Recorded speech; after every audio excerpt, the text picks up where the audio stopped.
Di salah satu sudut Masjid Nabawi terdapat satu ruang yang kini digunakan sebagai ruangan khidmat. Dahulu di tempat itulah Rasulullah Shallallahu Alaihi Wasallam senantiasa berkumpul bermusyawarah bersama para sahabatnya. Di sana beliau memberi tausiah. Suatu ketika Rasulullah Shallallahu Alaihi Wasallam memberikan tausiahnya.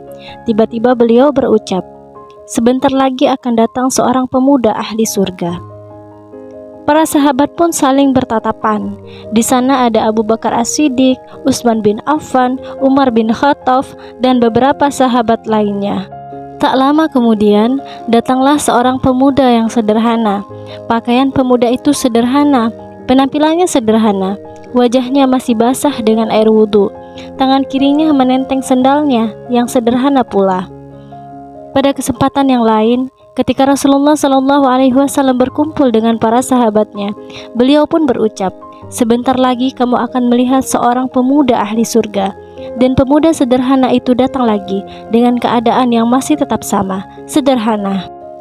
Para sahabat yang berkumpul pun terheran-heran, siapa gerangan pemuda sederhana itu? Bahkan hingga ketiga kalinya Rasulullah mengatakan hal yang serupa, bahwa pemuda sederhana itu adalah seorang ahli surga. Seorang sahabat, Abdullah bin Amr bin As, merasa penasaran, amalan apa yang dimilikinya sampai-sampai Rasul menyebutnya pemuda ahli surga? Maka Abdullah berusaha mencari tahu. Ia meminta izin kepada ayahnya untuk menginap beberapa malam di kediaman si pemuda tersebut. Si pemuda pun mengizinkan, dan mulai saat itu Abdullah mengamati setiap amalan pemuda tersebut. Malam pertama, ketika Abdullah bangun untuk tahajud, pemuda tersebut masih terlelap hingga datang waktu subuh. Ba'da subuh, ia membaca Al-Quran. Diamatinya bacaan pemuda tersebut yang masih terbata-bata dan tidak begitu fasih. Ketika masuk waktu duha, Abdullah bergegas menunaikan salat duha, sementara pemuda itu tidak. Keesokannya, Abdullah kembali mengamati amalan pemuda tersebut. Malam tanpa tahajud, ketika membaca Al-Quran terbata-bata dan tidak begitu fasih, serta di pagi harinya tidak sholat duha. Begitupun di hari ketiga, amalan pemuda itu masih tetap sama. Bahkan di hari itu, Abdullah berpuasa sunnah, sedangkan pemuda itu tidak. Abdullah pun makin heran dengan ucapan Rasulullah Shallallahu Alaihi Wasallam. Tidak ada yang istimewa dari amalan pemuda itu, tetapi beliau menyebutnya sebagai pemuda ahli surga. Hingga Abdullah pun langsung mengungkapkan keheranannya pada pemuda itu. "Wahai saudaraku, sesungguhnya Rasulullah Shallallahu Alaihi Wasallam menyebut-nyebut engkau sebagai pemuda ahli surga.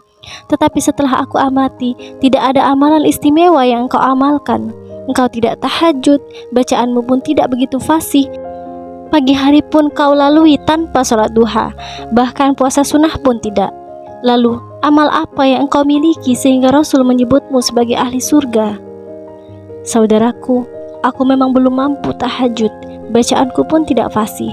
Aku juga belum mampu sholat duha, dan aku pun belum mampu untuk melakukan puasa sunnah. Tapi ketahuilah, sudah beberapa minggu ini aku berusaha untuk menjaga 3 amalan yang baru mampu aku amalkan. Amalan apakah itu? Pertama, aku selalu berusaha jujur, tidak berdusta kepada siapapun, dan aku juga tidak pernah merasa iri dengki kepada seseorang atas kebaikan yang telah dikaruniakan oleh Allah Subhanahu wa Ta'ala kepada seseorang. Abdullah berkata, "Demi Allah, engkau benar-benar ahli surga. Amalan yang engkau sebut itulah amalan yang paling sulit aku amalkan."